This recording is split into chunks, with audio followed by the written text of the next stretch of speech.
강호선의 스토리.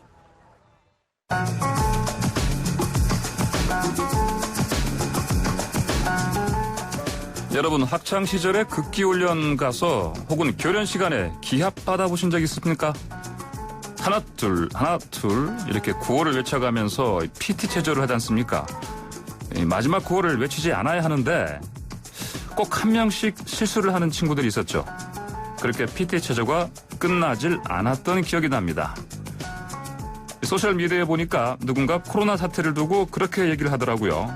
마치 학창시절에 기합 받던 그때처럼 끝나질 않는 것 같다고 말입니다.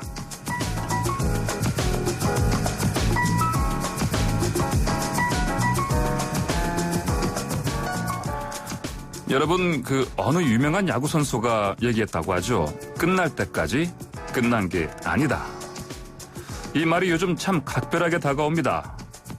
하지만 끝은 있고 어떻게든 우리는 함께 해낼 겁니다.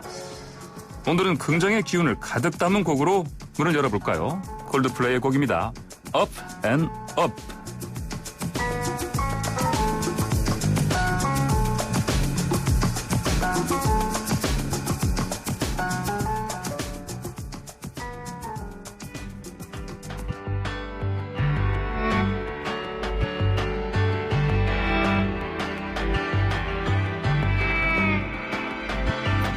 Fixing up a car, driving it again, searching for the water, hoping for the rain, up and up.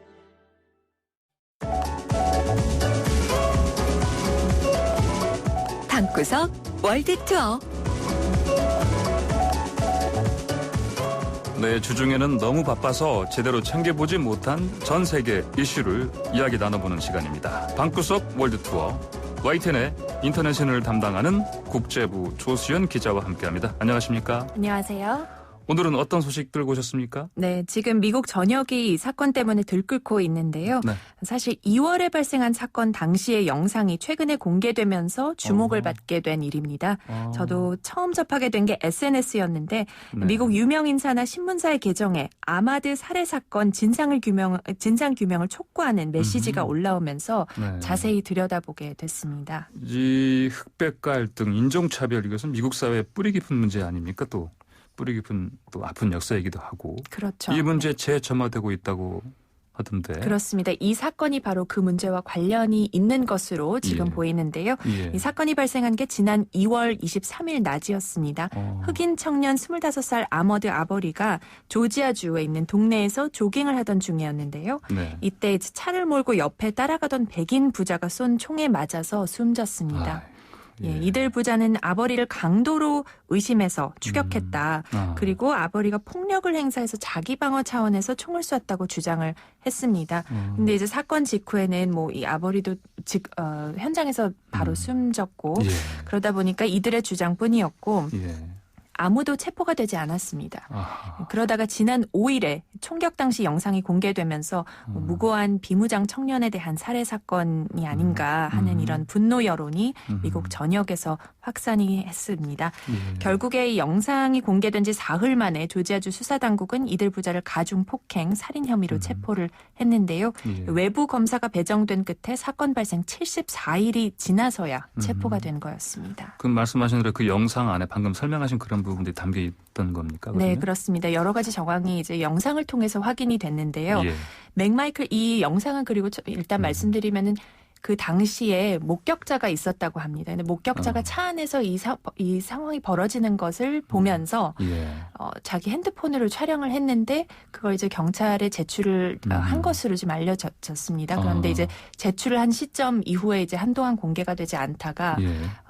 이제 공개가 되면서 이제 분노가 확산하고 있는데요. 이 영상을 보면 예. 맥마이클 이 부자가 모는 하얀색 픽업 트럭이 길을 달리던 아버리 앞에 멈춥니다. 예. 그리고 이제 아들이 총을 갖고 아버리에게 접근을 하고요. 이 상황에서 아버지는 픽업 트럭 위에서 모든 걸 지켜보고 있어요. 예. 근데 이후에 총이 한 차례 발사되고 영상으로는 이렇게 정확하게 보이지는 않는데 이 총성은 들리거든요. 예. 한 차례가 발사되고 둘 사이에 몸싸움이 이어지다가 다시 총격이 가해집니다. 이때 이미 총을 맞은 것으로 보이는 아버리가 이제 방어에 나서면서 이제 몸싸움이 실랑이가 계속되는데 이후에 세 번째 총성이 들리고요. 그리고 아버리는 현장을 피하려고 몇 걸음을 이렇게 앞으로 나아가려는 듯한 모습을 보이다가 결국 그 자리에서 쓰러지고 숨을 거둡니다. 이거 안타깝고 좀 끔찍한 그런 모습이었겠습니다. 근데 이 영상이 공개되기 전에 무려 70일이 넘도록 체포가 이루어지지 않았습니다. 네. 그 말이 맞습니까? 네, 맞습니다. 영상이 공개된 것도 뭐 최근이었으니까 뭐 한 60여일, 70여일 거의 지난 시점이었습니다. 그래요. 그럼 가해자 측에서는 뭐 여기에 대해서 뭐라고 어떤 얘기를 합니까? 지금 일단 가해자 측에서는 좀 전에 말씀드린 대로 정당방위 차원에서 발사를 한 것이다. 그리고 강도로 오인해서 기존에 이제 다른 범행을 벌인 동네 강도로 오인을 해가지고 접근을 해서 이렇게 했다는 건데 뭐 사실 의심이 가는 부분이 굉장히 많거든요. 왜냐하면 사건이 전국적인 주목을 받기 전까지는 담당 검사만 3차례 바뀌면서 여러 논란을 거듭했습니다. 근데 이 배경을 또 이제 보니까 범행을 저지른 부자 중에 이 아버지인 그레고리 맥마이클과 검찰 간의 유착 관계 때문입니다. 아들과 헷갈리지 않게 이 아버지의 이름을 그레고리로 말씀드리면요. 그레고리가 은퇴한 전직 경찰이라고 합니다. 네. 그래서 첫 번째로 사건을 배정받았던 담당 검사와의 사적인 관계가 어느 정도 작용했을 수 있다는 의혹이 불거졌습니다. 이 검사는 뭐 체포가 불필요하다 이런 의견을 낸 뒤에 뭐 수년 동안 그레고리가 자신의 수사관으로 있었다면서 이런 내용을 공개하면서 물러나서 이제 논란을 자초를 했고요. 두 번째로 사건을 맡았던 검사는 아버리의 유가족이 의혹을 제기하자 손을 뗐습니다. 근데 이제 이 검사 역시 이 검사의 아들이 한때 그레고리와 함께 일해왔던 그런 관계인 것으로 또 드러났습니다. 이래저래 좀 이렇게 있구나. 네네. 그리고 이제 심지어 이 검사는 맥마이클 부자를 체포할 근거를 찾을 수 없다는 내용의 서한을 경찰에 보내면서 이 맥마이클 부자의 행위를 정당화하는 발언을 했는데요. 뭐 시민의 체포권에 따라 합법적인 행위를 했다 이렇게 두둔을 했습니다. 이제 시민의 체포권 아는 분도 계시겠지만요. 이 범죄에 연루됐다고 보이는 사람이 있을 경우에 경찰이 아닌 일반인도 해당 인물을 체포할 수 있도록 보장하는 그런 법인데 조지아법상에는 완전히 합법이라는 겁니다. 그래서 이런 상황이 된 가운데 이제 외부 검사가 세 번째로 사건을 배정받게 됐는데요. 이 세 번째 외부 검사는 대배심으로 사건을 보내서 배심원단이 기소 여부를 결정하도록 하면서 영상 공개와 맞물려서 여러 가지 상황들이 맞물려 가지고 이제 결국에는 체포가 된 거죠. 그렇군요. 자, 그럼 체포된 이후 지금은 법적으로 어떤 절차가 진행되고 있을까요? 지금은 이제 연방 당국의 수사로 넘어갔습니다. 조지아주 법무장관이 지역 경찰과 검찰이 그동안 이 사건을 어떻게 다뤘는지에 대해 연방 당국 차원의 수사를 요청했는데요. 그래서 이 미 법무부는 모든 증거를 들여다보면서 증오범죄로 기소하는 안을 검토하고 있다고 밝혔습니다. 증오범죄. 네, 이제 증오범죄 헤이트 크라임이라고 하죠. 그렇죠. 그래서 증오범죄 관련 법안이 현재 조지아주에는 없어서 이 혐의로는 지금 기소가 불가능하거든요. 그래서 아무쪼록 이 주정부에서 지금 이제 연방 수사로 넘어갔다는 건 그만큼의 사건이 어떻게 이제 얼마나 심각하게 이제 크게 비중 있게 다뤄지고 있는지를 보여주는 부분인 것 같습니다. 그렇군요. 자, 이렇게 법적 절차 진행되고 있고, 그다음에 그런데 이 사건이 이제 전국적인 관심을 받게 되면서 이게 분노하는 사람들이 많아질 거 아닙니까? 어떻습니까? 네, 그렇습니다. 사실 이 코로나19 사태에도 조지아주뿐 아니라 사건이 벌어진 게 조지아주였죠. 조지아주뿐 아니라 미국 곳곳에서 진상 규명을 요구하는 시위가 이어졌습니다. 백인 우월주의 사고에서 비롯된 살해 사건이 아니냐는 분노가 확산하고 있는데요. 이 역사적으로도 보면은 이 조지아주는 이른바 딥사우스에 속하는 지역입니다. 그래서 남부 중의 남부라는 뜻이죠. 그래서 노예 역사와 관련해서 상징성도 있는데요. 조지아를 비롯해서 엘라바마, 루이지애나, 그리고 미시시피, 사우스캐롤라이나까지 이 딥사우스 범위에 포함이 됩니다. 근데 이제 과거 노예 제도가 가장 뿌리 깊게 잡았던 곳으로 꼽히는데 물론 이번 사건이 그 역사를 이번 사건을 직결시키는 거는 또 지금 현재로서는 무리가 있지만 이런 역사나 배경도 완전히 무시할 수는 없는 부분이라고 보고요. 예를 들어서 세계적으로 유명한 하퍼리의 앵무새 죽이기 이런 네. 소설들도 배경이 엘라바마이고 예. 또 많은 분들이 아시는 뭐 마크 트웨인의 소설들도 미시시피나 이런 남부주를 이제 네. 배경으로 해서 흑백 간의 그런 인종 문제 이런 게 이제 녹아 있는데요. 네. 말씀드린 대로 사실 일반화할 수는 없지만 오늘날까지도 과거 이런 역사가 일부 지역에 또 네. 일부 뭐 백인 시민들에게 남아있지 않나 이런 생각을 네.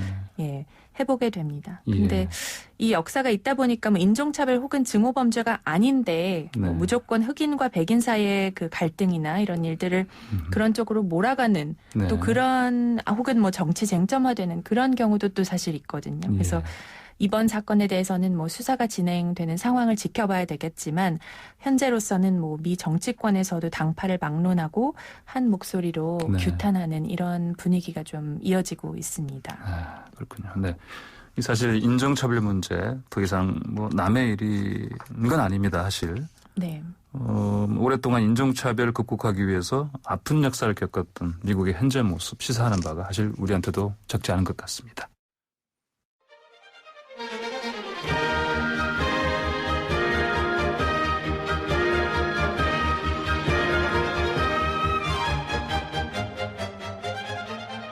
ciel de Paris s'envole une chanson. Elle est née d'aujourd'hui dans le cœur d'un garçon. 네, 지금 방금 흐른 노래는 수르셀 르빵이라고 해서 파리 하늘 아래서라는 제목의 샹송인데요. 오늘 조수연 기자라서 가능한 코너 YTN 라디오에서만 들을 수 있는 코너와 함께 할 건데 아마도 이 노래가 관련성이 있는 것 같습니다. 조수연의 영자신문, 오늘은 어떤 영자신문을 읽어볼까요? 네, 지난해 4월 15일이었죠. 프랑스 파리의 상징인 네. 노틀담 대성당이 화염에 휩싸이는 모습 많이들 기억하실 텐데요. 네, 그렇습니다. 화재 발생 1년하고 이제 한 달이 더 지났습니다. 그래서 오늘은 관련 소식을 좀 감성적으로 다룬 영국 BBC의 기사입니다. 감성적으로 다뤘다. 네. 이 BBC 우리 뉴스를 한 번씩 들어보면 뭐 영국식 발음 좀 미국식 발음 다르고요. 그래서 독특한 매력이 있죠. 네. 영국 매체인데. 네, 그렇죠. 그러면은 이 기사에서 다루는 오늘 그 소재 네. 그게 그러면 뭘까요? 노틀담에 대해서인데요. 어허. 일단 제목이 감성적입니다. 제목을 한번 영어로 읽어드리면요. 네. Notre Dame Fire, Fragile Old Lady of Paris Waits for Rescue. 입니다. 무슨 뜻이에요? 그래서 저는 사실 이 뜻이 노틀담 그냥 직역을 하면 네네. 노틀담 화재, 유약하고 연로한 파리의 레이디가 구조를 기다리다. 인데 그냥 사실 이 제목만 그냥 얼핏 읽고 넘어가면은 네. 이렇게 들리기도 하거든요. 노트담이 지금 폐쇄된 상태인데 뭐 어떤 연로한 분이 그 안에서 또 구조를 기다리고 있나, 뭐 네네네. 무슨 사고가 또 있었나 이런 예. 생각을 사실 할 수도 있는 그런 제목인데요. 그렇죠. 네네. 저도 그렇게 방금 들을 네. 뻔했습니다. 그렇죠. 그래서 네. 어떤 사고가 또 있었나 하고 이 기사를 막상 들여다 보니까요. 네. 이 해당 기자가 노틀담의 주임 신부를 인용해서 노틀담을 레이디라고 표현한 겁니다. 이 주임 신부 패트릭 쇼베는요. 네. 노틀담을 부상을 입은 850살의 연로한 레이디다. 네. 이렇게 표현을 했습니다. 아하. 다친 부상을 입은 음흠. 850살의 음. 레이디. 아. 근데 왜 레이디라고 하는 거죠? 그게 왜 그러냐면요. 그게 원래 우리 보통 노트르담이라고 하지 않습니까? 네. 노트르라는 게 our 우리라는 뜻이고요. 네네. 담가 이제 레이디라는 뜻이에요. 아, 그렇군요. 네, 근데 이제 이게 이제 직역하면 이것도 역시 뭐 우리들의 뭐 숙녀 네네. 뭐 이런 뜻이지만은 사실은 이거는 그 성모 마리아를 뜻하는 거거든요. 그래서 네.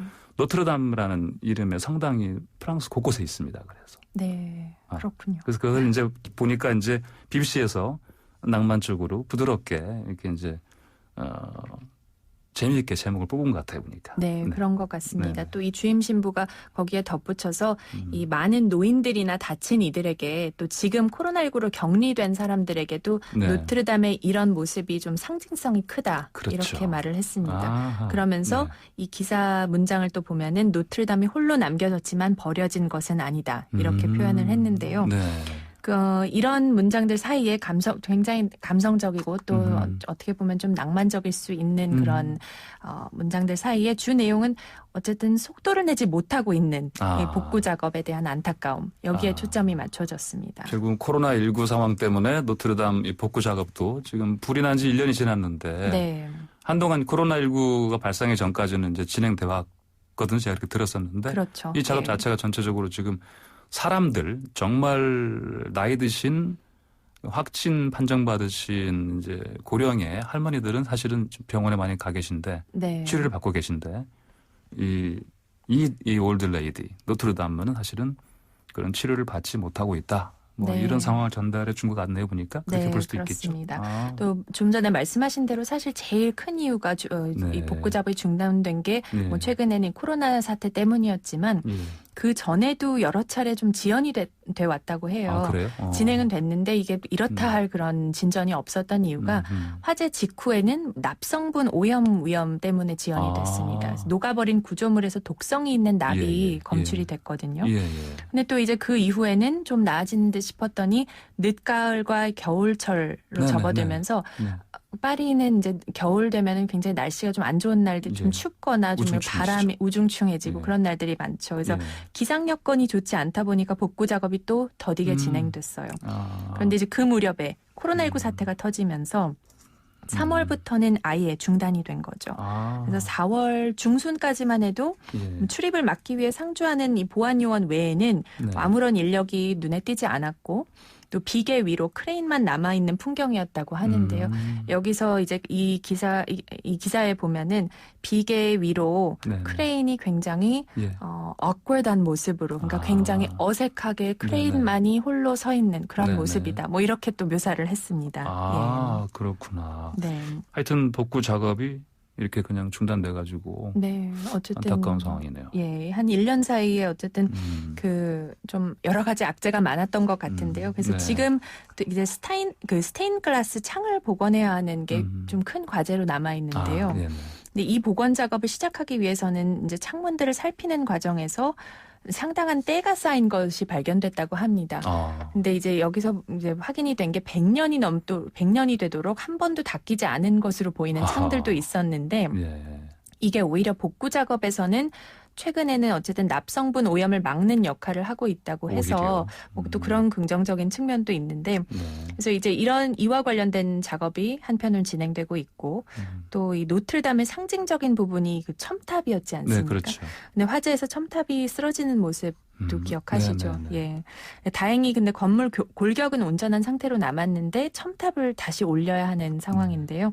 지금 그래서 세계 각국의 유명 건축가들이 새로운 첨탑의 디자인을 어떻게 할지 아이디어를 보내고 있다고 합니다. 네. 또 파리에서는 전문가들이 노트르담의 새로운 모습을 그린 이 네. 디지털 모델을 전체적으로 이렇게 마련을 하면서 의견을 모으고 있는 상황이라고 합니다. 그렇군요.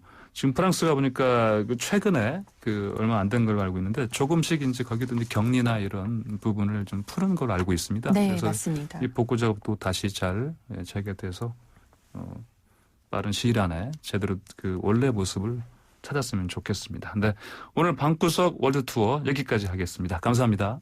감사합니다. 네, 지금까지 YTN 국제부의 조수연 기자와 함께했습니다.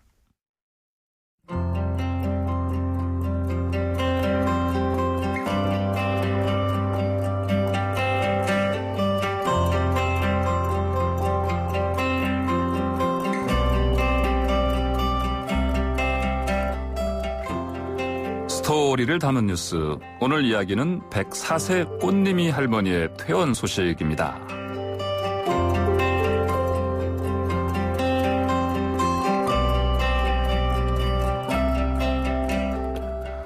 네, 지난 15일 포항의료원에 이런 내용의 현수막 하나가 걸렸습니다. 국내 최고령 확진자 104세 할머니의 완치 퇴원을 축하드립니다. 건강하십시오. 국내 코로나19 확진자 가운데 최고령인 104세 할머니께서 2달 만에 퇴원하시자 포항의료원 직원들이 축하 내용을 담은 현수막도 걸고 할머니에게 꽃다발도 건넨 것인데요. 할머니의 퇴원이 특별한 건 단지 최고령이란 나이 때문만은 아닙니다. 그동안 12번이나 검사를 받을 만큼 치료 과정에 우여곡절도 많았습니다. 그럼에도 의료진을 대할 때마다 꽃처럼 환하게 웃고 명랑해서 꽃님이 할머니라는 애칭까지 생겼다고 합니다. 꽃님이 할머니의 웃음이 지금 치료를 받는 다른 환자들에게도 전해졌으면 좋겠습니다.